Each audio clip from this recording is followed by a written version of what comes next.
Not too long ago, I was just like you, a loser. No, wait a minute, that doesn't sound right. Sorry, I thought this was a startup-themed episode. Okay, let's start over. Roll it again. Not too long ago, I was just like you, unsure of whether God exists or not. I didn't grow up religious, and in fact, the society my parents grew up in, well, religious worship was more or less illegal. So this very important question is one that I had to answer for myself, and it took the better part of 3 decades of searching to get there. Yet today, after spending my entire life so far acquiring mental models and then using them to reason from first principles, I've essentially developed the skill of reading and interpreting reality accurately. What this has let me do is call my shots when the outcome really matters to me and bend the universe ever so slightly in my favor, especially over long spans of time. And you would think that this ability, a sort of understanding and mastery of the systems and rules that constitute our material world, would lead me to repudiate the existence of God, and yet the exact opposite has happened. I'm actually more convinced now than ever that God does in fact exist and that He has been the one all along giving me these little entropic assists as necessary, as I unwittingly and now wittingly carry out His grander plans. And it's not like I believe this a little bit. No, if you made me rank all my beliefs in order of how true I think they are, this is actually the top one. Okay, so you're thinking, wait, you mean like you believe this to be more true than a statement such as what goes up must come down and equal and opposite reaction and other laws of physics? Like more than any of that type of stuff? Yeah, actually. Now don't get me wrong, I do believe in physics. After all, I can't dunk, remember?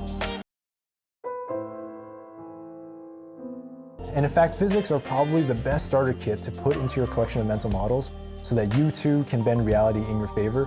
But ultimately, physics is just the term we give to the rules that describe what happens in the observable material world. And that world is but a subset, possibly even a small one, of the broader reality that lies beyond. So I actually view my top-held belief as the acknowledgement that a broader reality exists in the first place.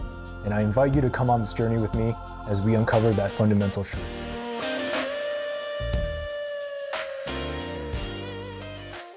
Hello, brothers and sisters. Welcome to Startup Gospel, where there isn't just good news for your startup, it's good news for your soul too.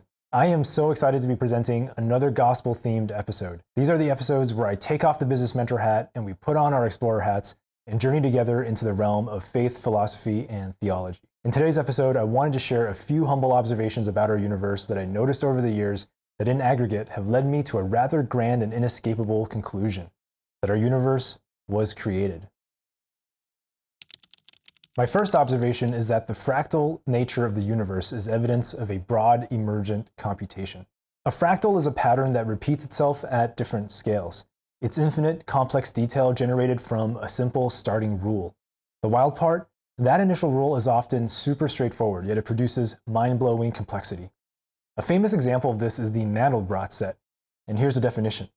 When you graph it, you get this, something you can just keep zooming in on, only to find more of itself.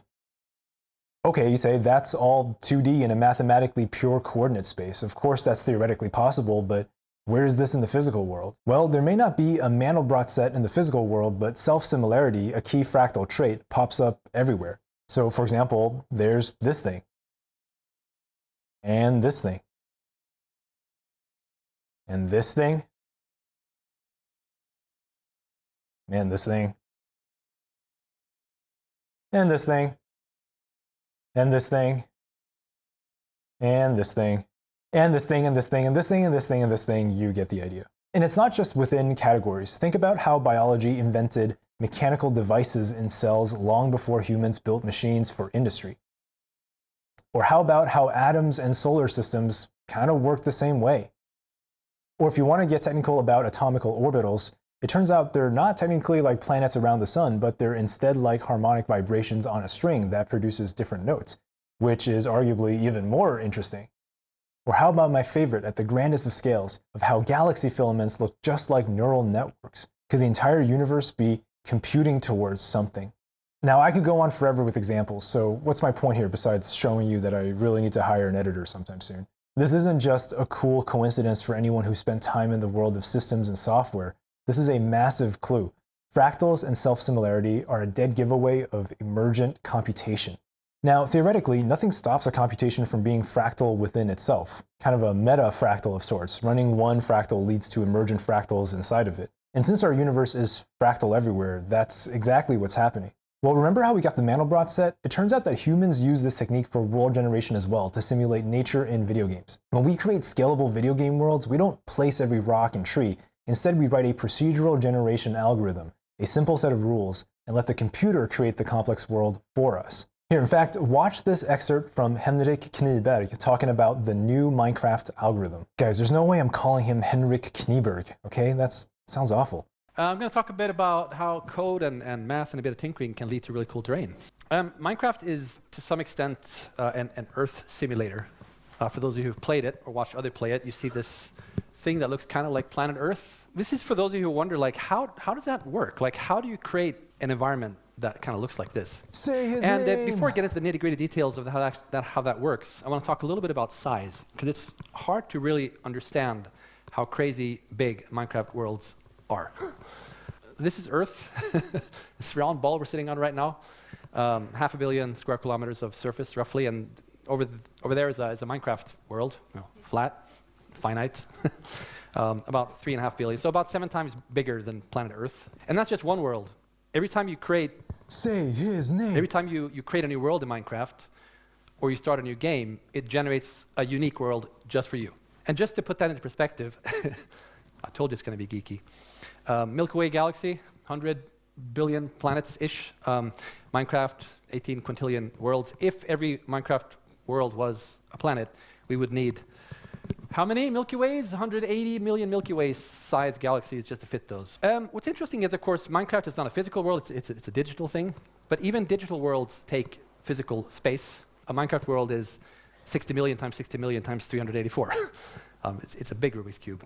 It wouldn't fit on any disk. The biggest disk I could find was 100 terabytes, so that's pretty small in comparison. You can't fit a single Minecraft world on a disk. And of course, definitely can't fit all of them. You would need that many bytes. So then how the heck can the download be just a half a gig, right? Say his name. Well, obviously, the download of Minecraft does not contain any worlds. It's actually empty. It only contains code to generate the world. So I like to think of it kind of like there's no body, it's just a DNA to generate the body. Say his name. And that's kind of interesting, because it's like, okay, but how does that work? And it is somewhat of an illusion. We try to make this not noticeable to players. So when I'm running around inside my world, it feels like that world was always there. But actually, it's generating as I move around. And if you move really fast, you can kind of see it happening, right? So over there in the background, it's not loading the world, it's generating the world, it's calculating it. So it makes you kind of wonder, right? Maybe it's like that in reality too, right? If you point your telescope to some unexplored area of the universe, is that being generated just there for you? Who knows? If it happens here, maybe it happens there, right? Say his name. So the thoroughly fractal nature of our universe strongly suggests that it's not just a random assortment of stuff, and it's not just coincidence after coincidence across all scales and domains of life and nature. No, it's probably the output of a process or algorithm, and that implies an author. Like someone has to choose what that algorithm is. Like, why this one but not the other one? When you trace the computation back all the way to the seed of the universe, whatever or whoever made that initial choice, why, they're the programmer, they're the creator. My second observation is the sheer oddness of physics at the limits. These are hints that there are hardware limitations underlying the simulation. The associated argument is that if the universe is a kind of computation, which is how I mean simulation, by the way, when I use that term on this channel, we'd expect to find evidence of its underlying hardware limitations, and that's exactly what we find in physics when we push the boundaries enough. In any computer, there is a clock speed set by the CPU, the fastest rate at which information can be processed. So when you hear something like 4 gigahertz, that literally means there are 4 billion cycles per second, and essentially the speed of light for computations on that machine. Our universe has a clock speed too, and we've even labeled it c, the speed of light, clocking in at just shy of 300 million meters per second. We don't notice it much at human scales, but think about this. When we say that a star is X light years away, we're admitting that information from that star hasn't propagated to us yet. It's governed by the speed of light. We're seeing its state as it was X years ago because that's the fastest that information can travel through space. Why should there be a speed limit at all? And why that specific number? It seems completely arbitrary unless it's somehow tied to the maximum processing speed of the underlying system. Now, the CPU example invokes something quite serial, but we could be dealing with a massively parallel computation just as well, and C might just be the bus speed that's passing information back and forth between compute cores or something. But overall, the point still stands. This universal limit hints at hardware constraints, especially when you look at Einstein's equation E equals mc squared, which reveals that mass and energy are interchangeable. Mass is essentially a form of stored or resting energy, but this is crucial. It's governed by a conversion factor denominated in C, the clock speed. In the context of a simulated universe, you can think of mass as a dense packet of information that the underlying system has to constantly track, update, and propagate through the computational grid of space-time. So the more mass you're dealing with, the more energy and thus computational resources the system needs to devote to accelerating it. Because near the speed of light, those updates become exponentially more demanding to keep everything consistent without breaking the simulation's rules. It's like simulating physics in a high-end video game engine that pushes the current hardware boundaries. Moving a lightweight, simple object is no sweat, but try accelerating a massive, detailed model with intricate interactions, and the CPU or GPU starts straining under the load of calculations per frame. Push it to the absolute limit, and it would theoretically require infinite resources to try to hit the maximum tick rate, just as in relativity, where accelerating a huge mass to C would demand the universe's entire energy budget to shift it by even 1 pixel. And speaking of pixels, a pixel is short for picture element, the smallest unit in a digital image. It's why you can't zoom in on a photo forever without it getting blocky. Hey man, that's a good looking pixel, all right? Reality has this too. It's called the Planck length, and it's about 10 to the negative 35. Come on guys, I'm not gonna call him Planck. That sounds terrible. Below this scale, our ideas of space and time break down. It's the pixel of the universe. And just like in graphics software, if you try to draw something between pixels, it either won't let you or it'll approximate it. The universe kind of does the same thing at the Planck scale. There's an upper limit too. The observable universe spans about 10 to the 27 meters, so we're dealing with roughly 62 orders of magnitude in resolution, namely from 10 to the negative 35th to 10 to the 27th. Human scale stuff sits right in the middle. Kind of suspicious, right? This ties into the anthropic principle, a big idea at the intersection of physics and philosophy, suggesting the universe's rules are tuned just right for observers like us. And lastly, can we talk about chemistry? Chemistry is like if we made an entire field of science to study the textures within a video game, rules for how materials appear, interact, and combine. And it turns out we're pretty good at this, and we've discovered some patterns about how it's all set up. Like, have you seen this thing? Oh, it just so happens that all of the physical material in the world with zero exceptions can be laid out in this regular pattern due to the way the protons, neutrons, and electrons interact in predictable ways. And we are even able to infer the existence of future undiscovered elements by following the pattern and then synthesizing them. Come on, man. Okay, still not convinced? Tough crowd. I mean, you gotta at least be agnostic by now, right? So you might be asking, if God's all-powerful, loves us, and wants us to know him, why doesn't he reveal himself by breaking the laws of physics from time to time? Just let us know that he's God. Well, Christians would argue that he did exactly that, as much as possible in any case, without shattering the system's consistency. He entered the computation as Jesus. From a systems perspective, notice how Jesus' miracles, which have eyewitnesses, can be interpreted as aligning with physics or biology explanations. They seem to involve local manipulations of space-time, nothing that's fundamentally breaking the rules on a universal scale. For instance, it's telling that he didn't do anything time-travel-y, which is notable. In fact, I'll do an episode on the nature of his miracles down the road because what he chose not to do is actually fascinating and very telling. Even today, during the Church Age, he influences the computation in physically valid ways through the mechanism of the Holy Spirit, which you can think of like God's production terminal into the universe's server. But logic transcends physics, giving us a glimpse into the world beyond. God operates within earthly limitations imposed by logic itself.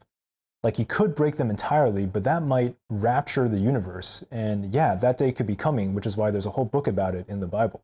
But let me explain a little bit more about why logical consistency matters so much. In the 1930s, a mathematician named Gödel proved something world-shattering, literally. Come on guys, I'm not gonna call him Gödel. That sounds ridiculous. In simple terms, any sufficiently complex logical system cannot prove its own consistency from within. Okay, now for all the pedants, I know this is an analogy. Physics isn't exactly a formal math system, but the principle applies to self-referential explanations. There are tons of great videos explaining this in depth, but this is just the gist, okay? In simple terms, any sufficiently complex logical system cannot prove its own consistency from within. You'll always have true statements inside the system that can't be proven using the system's own rules. You need an outside observer or axiom to validate it. Hey guys, what should we call this thing? Here's a question that drives this whole thing home. What happened before the Big Bang? Our best theory says the universe expanded from an infinitely dense tiny point billions of years ago. By the way, doesn't that sound like the exact definition of a seed for an emerging computation? What, too soon? But what came before that point? Our universe is a complex logical system governed by physics. As Gödel's, what is wrong with this guy's name? As Gödel's analogy suggests, it can't fully explain itself. Physics describes everything after the Big Bang based on internal observations, but it falls apart on questions like what caused the Big Bang, or why these specific rules over all the others. If you believe in the Big Bang and you believe in logic, you at least have to be agnostic, right? Because the sheer consistency of our universe now implies that there could be an abstract outside space that logically contains ours.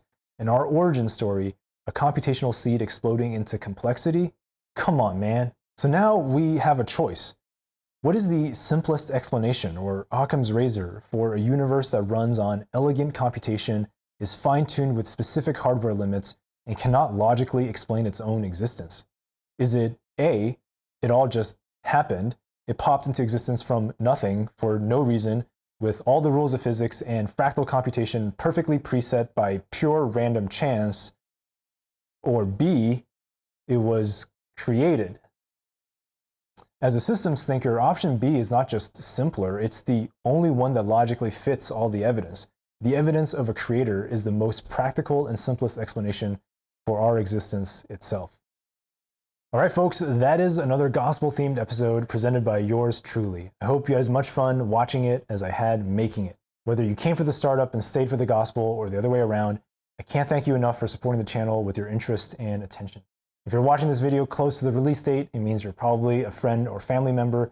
So thank you for helping the channel in its early days by hitting like and subscribe and sharing this video with someone who might be interested in faith, theology, and philosophy. Until next time, my brothers and sisters, may peace be with you and stay watchful, all right? See you in the next one.